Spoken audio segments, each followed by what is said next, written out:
Канатбек Макенович, айтсаңыздар, допинг менен вообще биздин кыргыз спортунун тарыхында канча спортсмен кармалып, ошол канча ошол мен 1-2 скандалды уккамда канчанчы жылы анан канча спортсмендерибиз кармалды эле?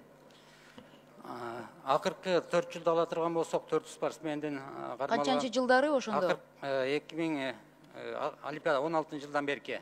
2016 жыл, ошо так ар бир жылы канча адам кармалды эле айтып берсеңиз? 2016-жылы Олимпиадада кармалган спортсменибиз бар. Микрофон жакыныраак алып алыңызчы. Угулбай атат. Олимпиадада оор атлетика боюнча спортчубуз кармалган 2016-жылы. Андан кийин 3 спортсмендин фамилиясы айтылган. Баш аягы 4 жылда 4 спортсмен белгилүү болгон кармалгандыгы тууралуу. Эгер ошол биринчи ызычуубуз 16-жылы болду деп атасызбы, же андан мурда допинг менен скандалдарыбыз бар беле? Андан мурунку дагы ушу сыяктуу кээ бир учурлар болгон, ага чейин да болгон ушундай. Анда менде мындай суроодо, эмнеге бул мыйзамды эмилеп келип атасыздар? Дүйнө жүзүндө спорт өнүгүп, эч жактан бери допинг деген канча жылдан бери көтөрүлгөн нерсе, эмнеге эмилеп келип атат комитет? Азырап келип отурат, бирок буга чейин биз иш аракеттерди жүргүзүп атканбыз. Бирок мыйзамга ушундай талаптарды бүгүнкү күндө коюшка талап уже учур келди. Ошол себептен биз алып келип аткан себебибиз ушу, мындан кийинки да көп иштерди кылышыбыз керек. Кечирээк болуп атат деген суроом ошол да. Мындай ызычуулар канча жылдан бери болуп атса, бул биринчи, экинчи, Кыргызстанда спорт тармагында ушул спецификасы боюнча канча ассоциация жана федерациялар бар? Бизде Кыргызстанда 100дөн ашык спорттук федерациялар бар. Ошол федерациялардын баары дүйнөлүк ВАДАнын кодексин кабыл алышкан. Булар федерация, эл аралык федерация менен ВАДА менен түздөн түз иштешет. 100дөн ашык федерация. Бюджет тарабынан канча каражат бөлүнөт? Бюджет тарабынан жыл сайын биз ушу ВАДАга взнос төлөйбүз. Быйылкы взнос биздики $10.000.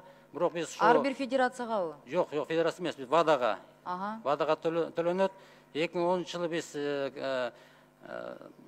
кабыл алгандан кийин биз ошо 7-8 жыл төлөбөптүрбүз. Ошону барып сүйлөшүүлөрдүн эсеби менен $50.000 жакын долларды алар кечишти. Акыркы 3 жылдан бери биз төлөп келатабыз. Кээ бир мамлекеттер, Японияны алсак, алар жылына $1.3 миллион чейин төлөшөт. Ушундай чоң суммалар төлөгөн учурлар бар. Кыргыз мамлекетинде канча ассоциация жана федерациялар бар спорт тармагында? 100дөн ашык. 100дөн ашык. Аякта Олимпиада спорттун түрлөрү боюнча. Ошолор мамлекет тарабынан кандай жардам алышат? Мамлекет тарабынан бекитилген бюджетке жараша биз календардык планын бекитебиз. Ошонун негизинде дүйнөлүк чемпионаттарга, Олимпиада оюндарына, Азия оюндарына, башка мелдештерге бизден алышат акчаларын. Мисалы катары федерация дзюдо бюджеттен канча каражат алышат?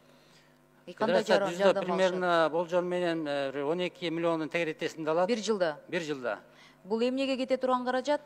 Бул негизги каражат ушу Олимпиада оюндарына даярдануу, дүйнөлүк чемпионатка, Азия чемпионатка даярдануу, балдардын фармакологиясы, окуп машыгы сборлору, ар кайсы мелдештерге чыгуусу, форма экипировкасынан бери. Сиз эми жетекчилердин бирисиз да, ошо мен сизге мындай суроо берет элем да, сиздин жеке оюңузча ушунча жүздөй ассоциацияларыбыз бар. Кыргызстанда ар бир белгилүү саясатчы, ар бир белгилүү адамдардын жок дегенде ар бир тиги 3-чү, ар бир 4-чүсүндө өзүнүн жеке спорт залы бар да. Сиздин оюңузча андан көрөк ушул федерация менен ассоциацияларга жардам берилсе туура болот беле? Каржы маселеси боюнча. Каржы маселеси боюнча биз баардык федерацияларга толук кандуу жардам бере албай келип атабыз. Жок, сиз эмес, бюджет эмес. Мен айтып атам, жеке оюңузду сурап атам. Азыркы заманда Кыргызстанда ар бир белгилүү саясатчынын жок дегенде өзүнүн бир спорт клубу бар. Ошондон көрөк ошол ассоциацияларга жардам берилсе ошол тараптан туура болот беле деген ой пикириңизди угат элем да. Ал федерацияларга ошо президенттери өзү жетекчилер жардам берген учурлар бар. Мамлекеттен тышкары алар да көп акча каражатын берип атат.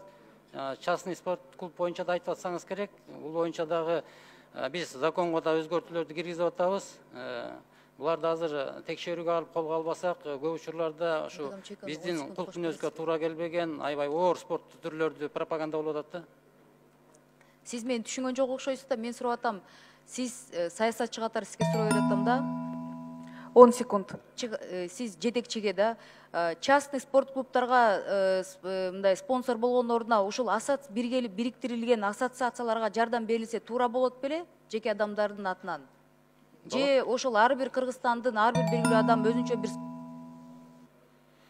Андай жардам берилип атат да, көп учурларда спонсорлор менен чыгып атпайбызбы?